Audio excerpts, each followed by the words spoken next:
Picture this: a man who never lost a battle. A general who conquered the known world before turning 32. Now imagine dropping him into today, not with sarissas and cavalry, but facing tanks, satellites, and nuclear warheads. Could Alexander the Great survive a single day against a modern army? Would his genius for strategy mean anything against a drone strike he never sees coming? Or would the greatest conqueror in history become the fastest defeat in military history? The answer isn't as simple as you think, because war isn't just about weapons. It's about minds. And Alexander had one of the most dangerous minds in human history. To understand what Alexander could do today, we need to understand what he actually did in his own time. By 334 BC, Alexander inherited a kingdom of roughly 4 million people, Macedonia, a small, rugged land on the edge of the Greek world, mocked by southern city-states as backward. Within 13 years, he had crushed the Persian Empire, the largest empire the world had ever seen, stretching from Egypt to India. He never lost a single major battle, not one. At Gaugamela, in 331 BC, he faced a Persian army several times the size of his own, and won through sheer tactical brilliance.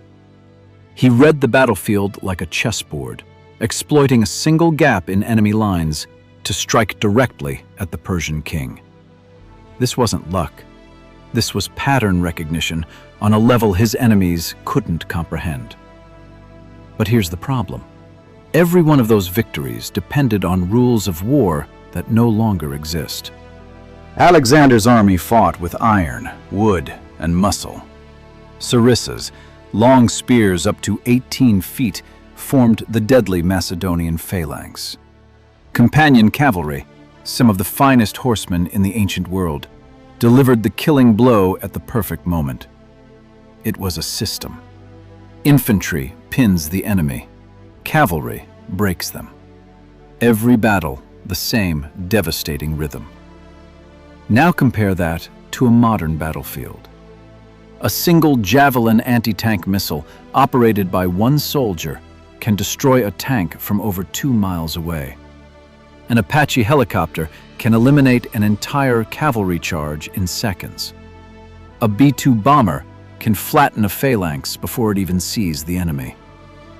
Alexander's tactics assumed both sides could see each other. Modern warfare doesn't offer that courtesy. So, would his legendary battlefield instincts even matter if the enemy strikes before his army takes a single step forward? Here's where it gets interesting. Because raw firepower isn't the only factor in war. Logistics, morale, and adaptability matter just as much. And in those areas, Alexander wasn't just good, he was revolutionary. He marched his army over 20,000 miles through deserts, mountains, and monsoons without modern transport, refrigeration, or communication. He solved supply problems that would cripple most modern commanders operating without satellite coordination. When facing war elephants at the Battle of the Hydaspes in 326 BC, a weapon his soldiers had never seen before, he didn't panic. He adapted his formation in real time, using mobility and psychological tactics to neutralize a threat that terrified his men. That adaptability is the real question here. Not whether Alexander could beat a modern tank. He couldn't. No one could alone with a sword. The real question is, what would Alexander do if he had access to modern weapons himself? Let's flip the scenario.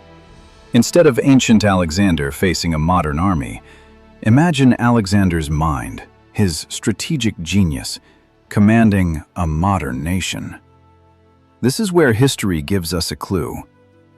Alexander wasn't just a fighter, he was an information warfare pioneer, centuries before the term existed.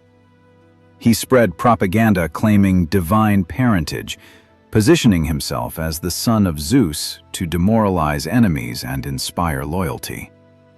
He integrated conquered peoples into his administration, instead of simply ruling by force, a strategy that stabilized vast territories other conquerors couldn't hold. He founded over 20 cities, many named Alexandria, creating permanent economic and cultural footholds that outlasted his empire by centuries. Alexandria in Egypt still exists today, home to over 5 million people. This wasn't just conquest. This was infrastructure. This was long-term strategic thinking most modern leaders still fail to execute. So, if Alexander understood infrastructure, propaganda, and psychological control that well in 330 BC, what could that mind do with modern intelligence agencies, cyber warfare, and global media? Now consider his greatest weakness. Because Alexander wasn't invincible, he was mortal in every sense of the word. His empire depended entirely on one man. When Alexander died in 323 BC, at just 32 years old, likely from illness or possibly poisoning, historians still debate which, his empire didn't just weaken, it shattered instantly. Within decades, his generals, known as the Diadochi, tore the empire into competing kingdoms through brutal civil wars. This reveals something critical. Alexander built a conquest machine, not a governing system. He had no clear succession plan, no stable institutions strong enough to survive without him personally at the center. In modern terms, this is catastrophic. Modern nations require distributed leadership, checks and balances, economic systems that function independently of any single individual. Could a mind built for personal, glory-driven conquest actually manage a modern nation-state bureaucracy, Congress, elections, and international law? Let's talk numbers, because scale changes everything. Alexander's largest army at Gaugamela numbered around 47,000 soldiers. The United States military alone maintains over 1.3 million active personnel, backed by roughly 5,000 nuclear warheads.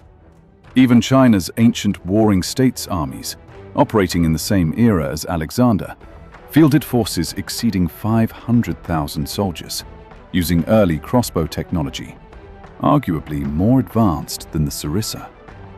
Alexander never faced an enemy with industrial-scale weapons manufacturing. His opponents forged swords one at a time.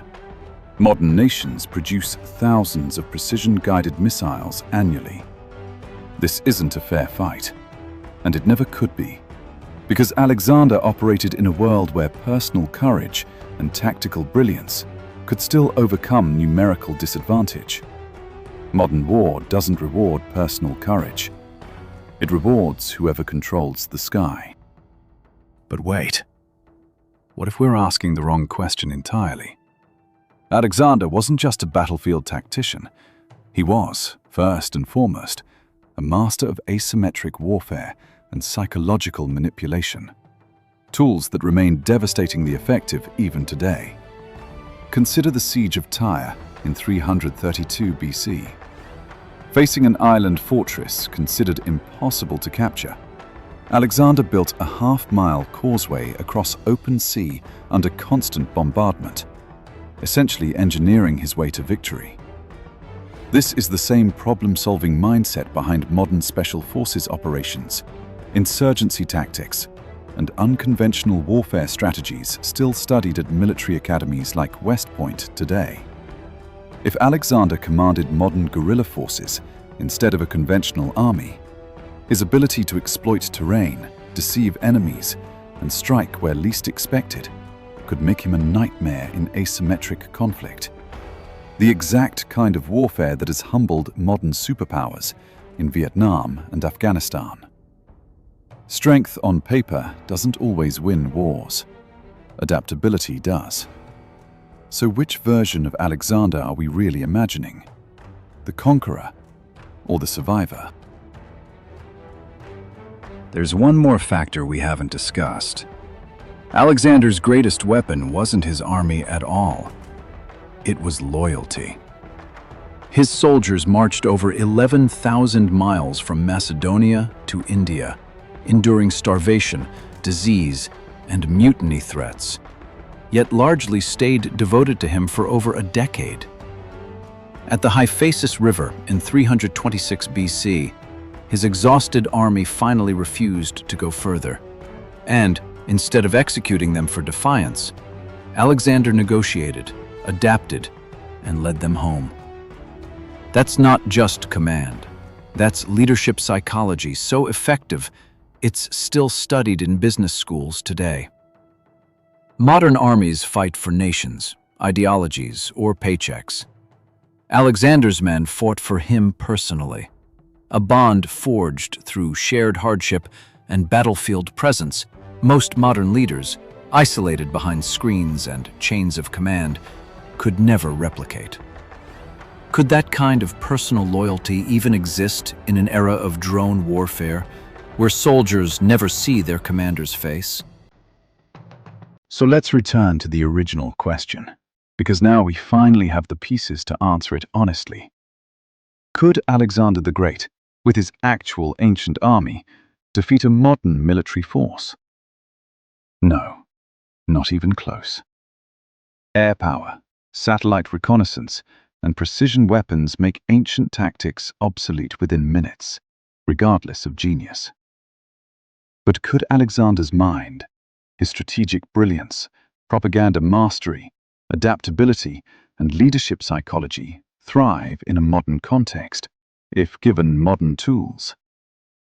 That's a far more compelling question, and the historical evidence suggests yes.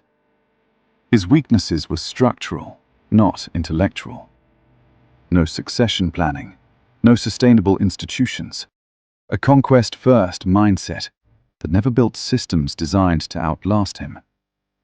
His strengths, tactical creativity, psychological warfare, adaptability under pressure, and inspiring absolute loyalty, are exactly the qualities modern military and political leaders still struggle to master. History rarely repeats itself, but it does teach patterns. Alexander proved that willpower and strategic thinking can overcome material disadvantage, but only up to a point. Once the technological gap grows too large, genius alone cannot bridge it. Every empire built purely on one man's brilliance, from Alexander's Macedonia to Napoleon's France, eventually collapsed the moment that man was gone.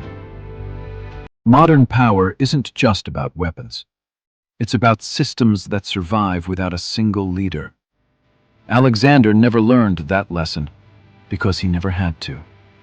He died before his empire's flaws caught up with him. Maybe that's the real answer hidden inside this question.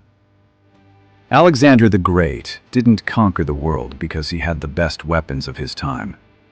He conquered it because he understood people, fear, ambition, loyalty, and the will to keep moving forward when everyone else stopped. Modern weapons would have ended his ancient army in minutes, but his mind, the relentless drive, the psychological mastery, the refusal to accept limits, that's something no amount of technology can fully neutralize. Perhaps the real question was never whether Alexander could conquer the modern world. Perhaps it's whether the modern world has produced anyone brave enough or reckless enough to try what he did.